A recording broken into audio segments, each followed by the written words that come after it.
Welcome to the deep dive.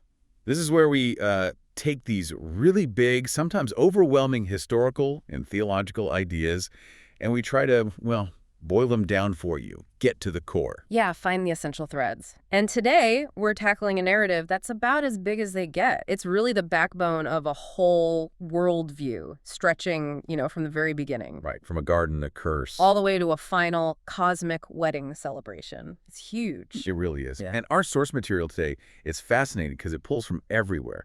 Genesis, prophecy, the Gospels, Revelation. Yeah. It's this incredible tapestry. Exactly. It demands we connect dots that maybe aren't always connected in, casual reading. We're looking at this whole theological system explaining, well, everything. Good, evil, destiny. And there's this tension right from the start, isn't there? This idea of an ancient war, a conflict woven into the fabric of existence. Absolutely. A declared opposition. So to help us navigate this and help you navigate it, we've structured our deep dive around three core ideas. We're calling them the three C's. That's right. First, there's the ongoing enmity, this core conflict. And then the foundational covenants, the agreements that kind of structure everything. And finally, the ultimate goal, the consummation, which is framed, interestingly, as a marriage. Enmity, covenant, consummation. Our mission today is to trace these themes through the texts. And it gets complex because the sources use these layered symbols. You have nations, individuals, but also these symbolic figures like the woman, the seed, the serpent. Right. Like, who is the woman, really? It shifts. It does. And our job is to kind of unpack that synthesis for you. Think of this as your guide, your way to get a handle on this massive story arc. Good versus evil, fate, destiny, all told through this language of, well, battle and betrothal. It's quite poetic, actually. It is. So no time to waste. Let's jump right in. Where does it all begin? It begins with that first declaration of war, Genesis. Okay, section 1, enmity.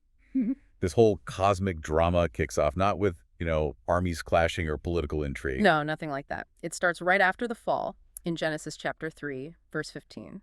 And it's not just like a prediction of rivalry. The text says God establishes it. It's a divine decree. It is. He sets up this permanent state of war, this enmity, and it's specifically between two parties, the serpent and the woman. But it doesn't stop there, does it? It gets passed down. Immediately. The enmity extends to their respective seeds, their offspring, their lineages. So this one verse, Genesis 3.15, it basically lays out the blueprint for all spiritual conflict to come. What's really striking is how specific it is. Even about the fight itself, it describes the outcome, almost. Oh, absolutely. The sources are very precise here. The prophecy says the woman's seed, singular seed, we'll come back to, that will strike the serpent's head. A head blow. That sounds decisive, fatal. That's the implication, crushing the head, a mortal wound, irreversible defeat. But then look at the serpent's attack. It says the serpent will strike the woman's seed's heel. A heel strike. Painful, definitely. Disabling, maybe temporarily. Possibly requires immense sacrifice, yes, but ultimately... Not fatal, it's a survivable wound, unlike the head crush. Exactly, and that distinction, fatal head wound versus painful heel wound, it's crucial. It basically signals the end result of this entire cosmic war before it even really gets going on the human stage. Okay, so we have this declared war. We need to identify the players. Let's start with the serpent side. Who or what is this serpent from Genesis? The later texts, particularly Revelation, connect the dots very clearly. Revelation 12.9 is key here. It identifies the serpent from the garden as the great dragon, the ancient serpent. Ah, so it makes the connection explicit. Explicitly, and gives him names, the devil and Satan. And crucially, it calls him the deceiver of the whole world. That's his primary function, the original source of chaos and lies. And what about his nature? John's gospel, I remember, gives a pretty chilling description. It does. John 8.44 digs into his very essence. He's described as a murderer from the beginning, and he stands outside the truth because, well... Because there's no truth in him. Exactly. It's not just that he tells lies sometimes. That the text says when he speaks falsehood, he speaks from his own nature. He is, quite literally, the father of lies. Wow. So not just a fallen angel making bad choices, but a being whose fundamental makeup is opposed to truth and life itself. That's the picture the sources paint. Utter opposition. Okay, if that's the serpent, the father of lies, a murderer, then his seed, his spiritual descendants, they must reflect that nature, right? How do the texts describe those aligned with him? Consistently, they're identified by their actions, which mirror the serpent's. deceit, opposition to good, accusation. You see it in the Gospels. Like when John the Baptist or Jesus calls the religious leaders. Brood of vipers. Exactly. That's not just name-calling. It's a theological classification. It points to their spiritual lineage. Matthew uses it multiple times. So it's not about genetics then, it's about character, actions. It seems primarily spiritual and ethical, yeah, defined by what you do and who you align with. Look at Acts 13.10. Someone is called full of all deceit and all fraud, a son of the devil, an enemy of all righteousness. It's about their function, their nature and action. And 1 John makes that link even tighter, doesn't it? It's very tight. 1 John 3.8 says, whoever makes a practice of sinning is of the devil, because the devil has been sinning from the beginning. It's about allegiance demonstrated through behavior. And then verse 10 draws the line clearly. Right. It says, by this it is evident who are the children of God and who are the children of the devil. Whoever does not practice righteousness is not of God, nor is the one who does not love his brother. It's a stark contrast based on action and love. You belong to one camp or the other. So the vital lines are drawn based on allegiance, demonstrated by character and actions. Okay, let's flip to the other side. The woman and her seed. Who is the woman in Genesis 3.15?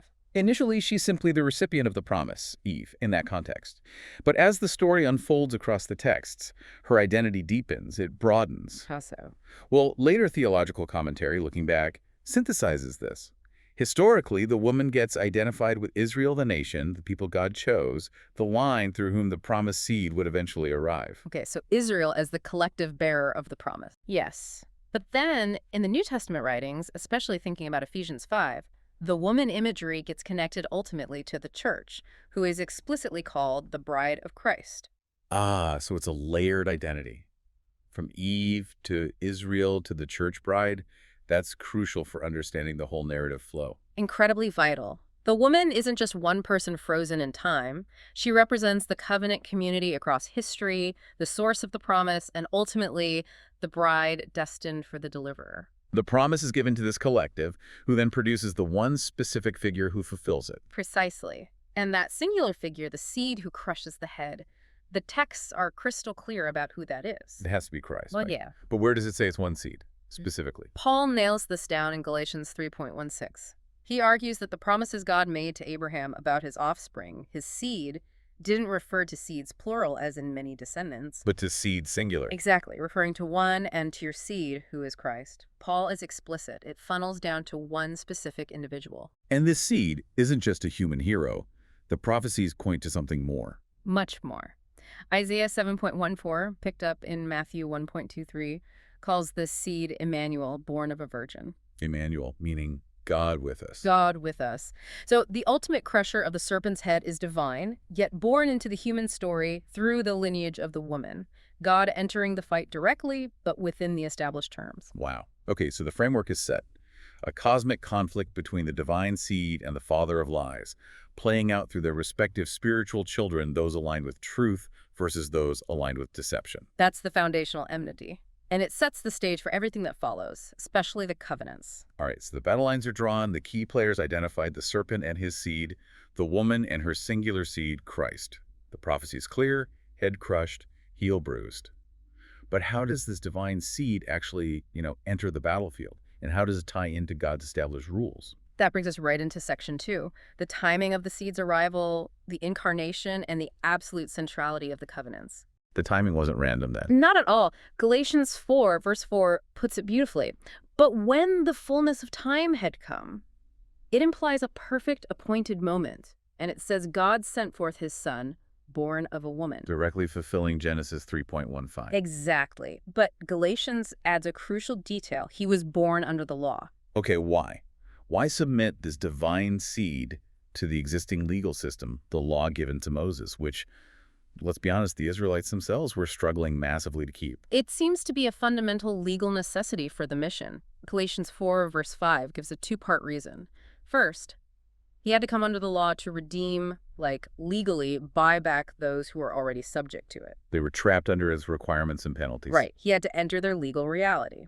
Second, by doing this, by fulfilling the law perfectly from within, he could then open the way for believers to receive adoption as sons. It changed their legal status before God. So he didn't bypass the system. He fulfilled it perfectly within the system, Yeah. which then gave him the authority to essentially change the system's outcome for others. That seems to be the logic. And it connects him directly back to Israel, the people who received that law in the first place. They're the guardians of the system he entered. Absolutely. Romans 3 says they were entrusted with the oracles of God, the words, the promises, the covenants. The seed had to come through that specific lineage to maintain continuity and legal grounding. And his goal wasn't just to follow the law, but to transform it. Transform its application, yes. The sources suggest he came to fulfill it, not abolish it. Think of the shift. The law written on stone tablets with Moses versus what Paul calls the law of Christ written on the heart. 1 Corinthians, Hebrews 8 talk about this. It's a move from external rules to internal transformation, a relationship. And that whole transformation hinges on these covenants, these formal agreements. Right. We really need to unpack the weight of that first covenant, the one made with Israel at Sinai. Oh, it was incredibly weighty. And the sources, especially Hebrews, stress one thing above all. It was based on blood. Hebrews 9.18 says flatly it was not inaugurated without blood. Blood was non-negotiable. It set a precedent. It established the principle that life, represented by blood, is required to cover sin, to make atonement. Life for life, essentially. The ritual itself sounds intense. Hebrews describes Moses. It was meticulous, designed to show the seriousness of this agreement. Moses took the blood, specifically mentioning calves and goats, mixed it with water, scarlet wool, and hyssop, this whole symbolic package. And then? And then he sprinkled everything, the book of the law itself, all the people, the tabernacle, all the vessels used in worship. It was a complete covering, signifying that the entire relationship was sealed and consecrated by this substitutionary blood. Wow. Everything under the blood. The message couldn't be clearer. No escaping it. And Hebrews 9.22 draws the explicit conclusion. Indeed, under the law, almost everything is purified with blood, and without the shedding of blood, there is no forgiveness of sins. That was the rule, the cost of the old way. But here's the inherent problem with that first covenant. It depended on the faithfulness of the people. And humans, well, They failed. The sources are pretty blunt about Israel breaking the covenant. brutally blunt. Jeremiah 31.32 says, God made the covenant, and he was their husband, but they broke it. And this leads to maybe one of the most shocking uses of marital language in the whole narrative. The certificate of divorce. Exactly. Jeremiah 3.8 records God saying that because of Israel's persistent spiritual adultery, he effectively handed her a certificate of divorce, a formal legal end to that initial covenant relationship because of her unfaithfulness. Using divorce language for a national covenant, that's incredibly strong. It underscores the total breakdown of the agreement. It shows how seriously God viewed the covenant bond. And because that first agreement, that first betrothal using this language was broken, well, it created an absolute need for something new. Jeremiah 31 calls it a new thing or new work. The old system failed, so a better one was required. Yes. Hebrews 9 puts it this way. If the earthly copies required those sacrifices, then the heavenly realities themselves required better sacrifices. Brings us to the new covenant, the unbreakable one. The eternal way. And its foundation isn't the blood of animals anymore. It's the blood of the deliverer himself. Luke 22.20 at the Last Supper. This cup that is poured out for you is the new covenant in my blood. This blood achieves what the animal blood couldn't. It's a one-time sufficient sacrifice. And it doesn't just cover sin. It purchases people. That's the language Acts 20.28 uses God purchased the church with his own blood. It's an infinite transaction. An infinite price for a permanent covenant. And this new covenant, established by this ultimate sacrifice, it has a specific target in that cosmic conflict we started with. It goes right for the head. Hebrews 2.14 is explicit. The reason the Son shared in flesh and blood was so that through death he might destroy the one who has the power of death. That is, the devil. Precisely. The new covenant isn't just about forgiveness. It's the weapon that disarms and ultimately destroys the enemy, the serpent, the source of death and lies. It's the fulfillment of Genesis 3.15 playing out through covenantal blood. Okay, we've traced the enmity from Genesis, and we've seen how the covenants, the old broken one and the new, eternal one structure this whole redemption story. Now let's get into this really powerful metaphor the sources use consistently, marriage. It's central, isn't it? And what's fascinating is how the text defined the legal status of being in a covenant. It's framed as betrothal, engagement. It's a legally binding commitment before the actual wedding. Exactly. The prime example is right there in Matthew 1.18 with Mary and Joseph. It says they were betrothed before they lived together. This wasn't just dating. It was a serious, legally recognized commitment. That betrothal is the covenant state. Okay, if covenant equals betrothal, Then we can map the two covenants we just discussed onto two distinct betrothals. That's precisely the synthesis the sources point towards. Israel, under the Old Covenant, was betrothed to God through the blood of animals. The first engagement. Yes. And as we saw, that betrothal agreement was broken by Israel's unfaithfulness, leading to that certificate of divorce. So a broken engagement. What about the new covenant then? That establishes the second, final betrothal. The church is betrothed to Christ, the deliverer, through his own blood. And the crucial difference here is the guarantee. Meaning? The first betrothal depended on Israel's faithfulness, and it failed. The second betrothal, the new covenant, is guaranteed by the perfect faithfulness of the groom, Christ himself. This one cannot be broken. That's a huge difference. Okay, let's clarify the bride identity here. We talked about the woman in Genesis, then Israel, then the church. How does Israel fit as the first bride, and how does the church become the final bride? Ezekiel 16 gives this incredibly poignant picture of Israel as the first chosen bride. God finds her abandoned, figuratively speaking, covers her, enters into a covenant with her, swears an oath, and declares, "You became mine." That's the language of exclusive marital commitment. That was the first betrothal. Sealed with animal blood. But it ended in that divorce imagery. Exactly. Because that first covenant relationship was fractured, the focus shifts. The church emerges as the entity purchased by Christ's blood, becoming the bride in the new covenant. So it's like the fulfillment of the original intention, but through a new, unbreakable agreement. That seems to be the idea. The church, drawn from both Jews and Gentiles who trust in Christ, becomes the final prepared bride. She succeeds where the first betrothed partner failed, not through her own merit, but through the groom's sacrifice. So if this new covenant is sealed, and the church is the bride, where are we now in this timeline? Is the wedding over? Definitely not. According to the sources, we are still in the betrothal period.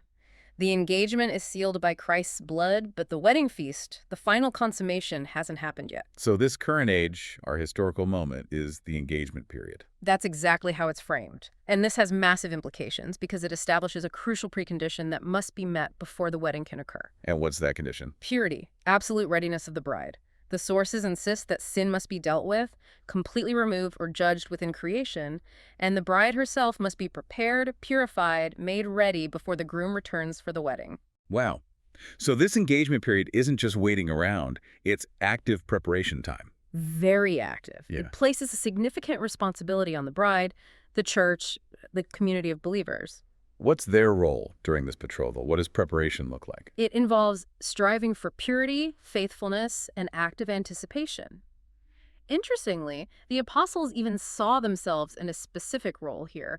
Paul, in 2 Corinthians 11, talks about his ministry. He uses the language of a matchmaker almost. Exactly. He says he feels a divine jealousy for the believers because he betrothed you to one husband to present you as a pure virgin to Christ. His work was about preparing the bride, ensuring she was spiritually ready and unblemished for the groom. That resonates with ancient practices, doesn't it? Yeah. Like Abraham sending his servant. Genesis come for ya. Abraham sends his trusted servant on this critical mission to find a suitable, pure wife for Isaac, specifically from their own people. The servant acts as the faithful steward, the matchmaker, ensuring the bride is right. And the success of the future marriage kind of rests on that servant doing his job well. Immensely so. The analogy implies that faithful leaders, and indeed all members of the church, have this ongoing role preparing the bride, nurturing that purity and readiness. So this preparation isn't just passive waiting. It's about meeting a certain standard of readiness. The bride has to be ready. Yes. There's an emphasis on vigilance, like the parable of the wise virgins who had their lamps ready.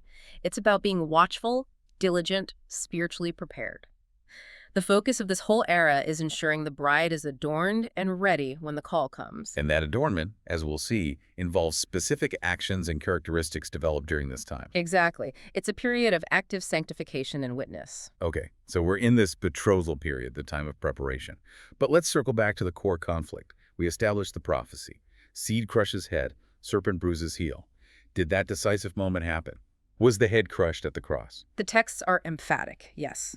The decisive victory was won then. Genesis 3.15 found its ultimate fulfillment in Christ's life, death, and resurrection. He definitively crushed Satan's head, his authority. Even though Satan managed the heel bruise, the suffering, the crucifixion. Yes. Christ endured that prophesied suffering, the pain, the temporary defeat in the eyes of the world. He fully participated in the vulnerability of flesh and blood, fulfilling that part of the prophecy too. But it wasn't the final word. So the heel was bruised, but the head was crushed. What happened to Satan's authority after the resurrection and ascension?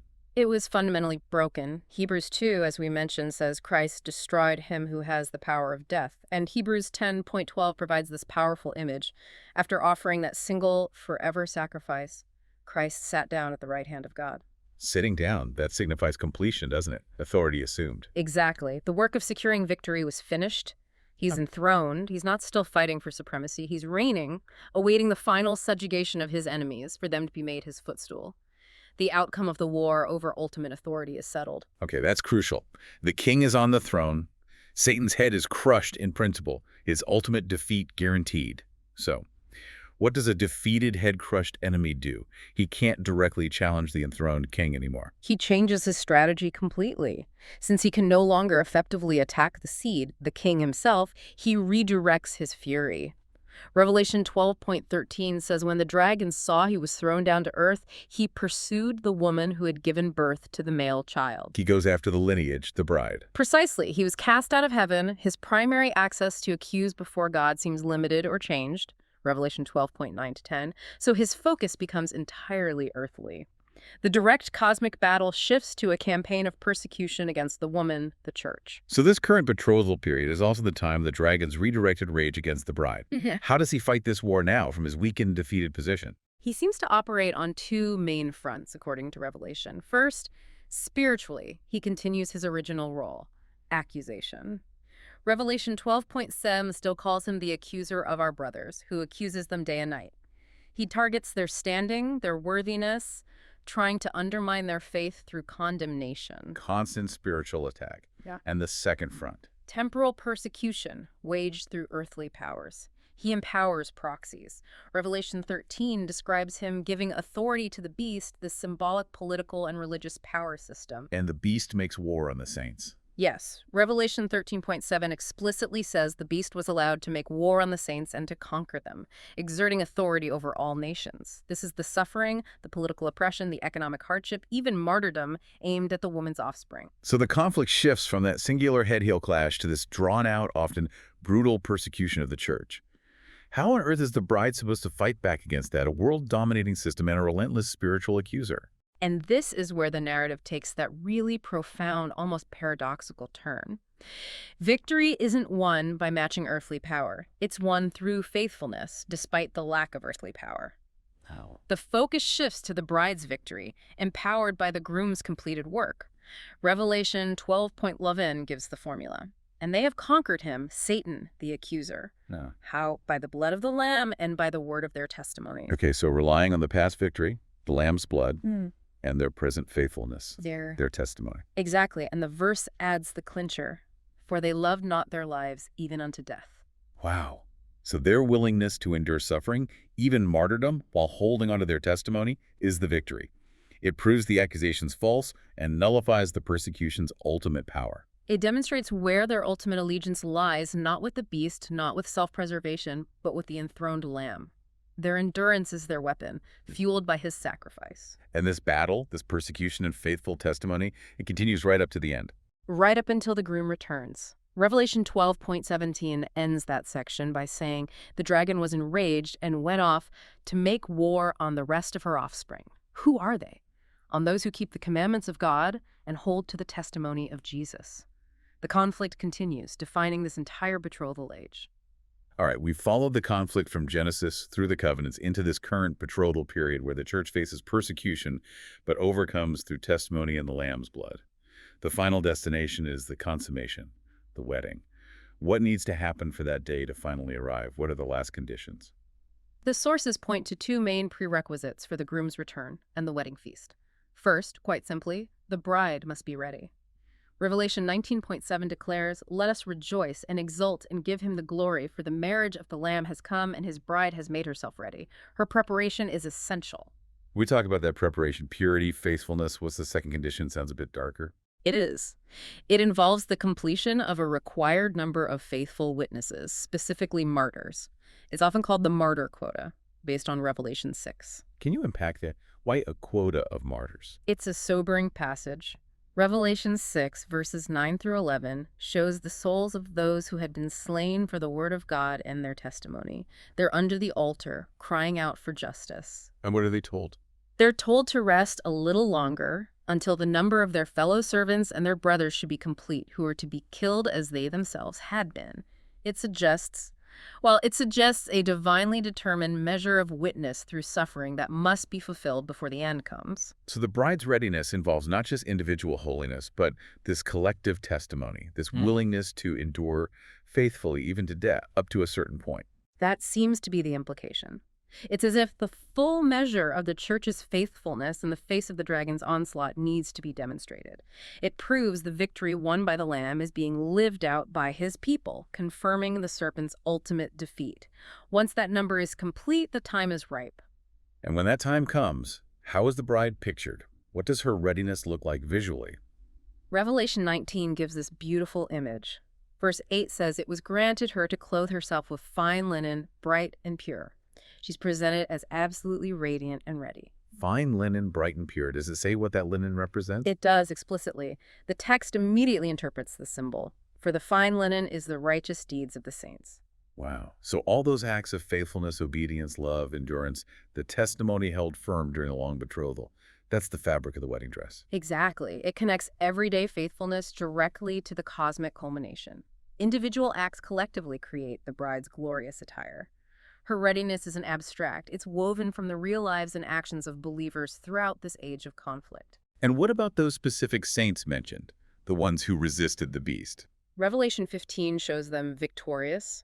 Those who conquered the beast, its image, its mark, its number, they are seen standing, perhaps metaphorically, on a sea of glass mixed with fire. A powerful image. What are they doing? They're singing, and significantly, they sing the Song of Moses, the servant of God, and the Song of the Lamb. Moses and the Lamb, linking the Old Covenant deliverance with the New. Precisely. It connects the themes of liberation from earthly tyranny, like Pharaoh, and ultimate spiritual redemption through Christ. They celebrate God's total victory over all forms of oppression and deception, acknowledging him as King of the nations. Okay, so the bride is finally ready, adorned with righteous deeds. The full number of witnesses is complete. The victorious saints are singing. Then the groom returns. Yes. And he returns not as the suffering servant, the bruised heel, but as the conquering king and judge. The shift in portrayal is dramatic. This is the final judgment, the execution of the sentence passed implicitly when the serpent's head was crushed. Describe his return. Revelation 19 is quite graphic. It is. Verse 15 says, "From his mouth comes a sharp sword with which to strike down the nations, and he will rule them with a rod of iron." He's depicted treading the winepress of the fury of the wrath of God the Almighty. This is absolute righteous judgment executed. No more mercy for the rebellious system. No.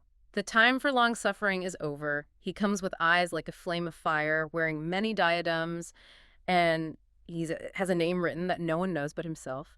And on his robe and thigh, the name is revealed. King of kings and Lord of lords. The ultimate declaration of sovereignty. The heel bruise is a distant memory. The final, decisive crushing of all opposition is happening. And what about the serpent seed? Those who sided with the beast, who weren't part of the bride, who weren't prepared? Their fate is sealed by their allegiance. Revelation 13.8 made it clear earlier. All who dwell on earth will worship the beast. Everyone whose name has not been written before the foundation of the world in the book of life of the Lamb who was slain. So inclusion in that book of life is the dividing line. It's the ultimate marker of identity and destiny. If your name isn't in the Lamb's book, you belong to the serpent's kingdom, you participated in the worship of the beast, and you face the judgment executed by the returning king. There's no middle ground left. Hashtag tag outro. Wow, okay. That's quite a journey. We went from a curse whispered in a garden. Through covenants sealed in blood, one broken, one eternal. Tracked the arrival of the promised seed, his victory through suffering. Navigated this long betrothal period, the ongoing fight against the defeated but furious dragon. And ended with the final return, the judgment, and a wedding feast. It's an immense narrative arc. It truly is. And when you boil it down, so much of it comes back to identity, doesn't it? Whose lineage do you belong to? The serpent's, marked by lies and rebellion, or the woman's seed, defined by faith, part of the bride being prepared? And the covenants are the mechanism God uses to change that identity, to graft people in, legally and spiritually. Absolutely. From children of wrath to adopted sons and daughters betrothed to the king. What really stands out to me, though, is that dynamic of power. The decisive battle was won at the cross and resurrection. The king is reigning. Yet the conflict continues. Right, and that ongoing suffering, the persecution the church endures, it's not meaningless noise.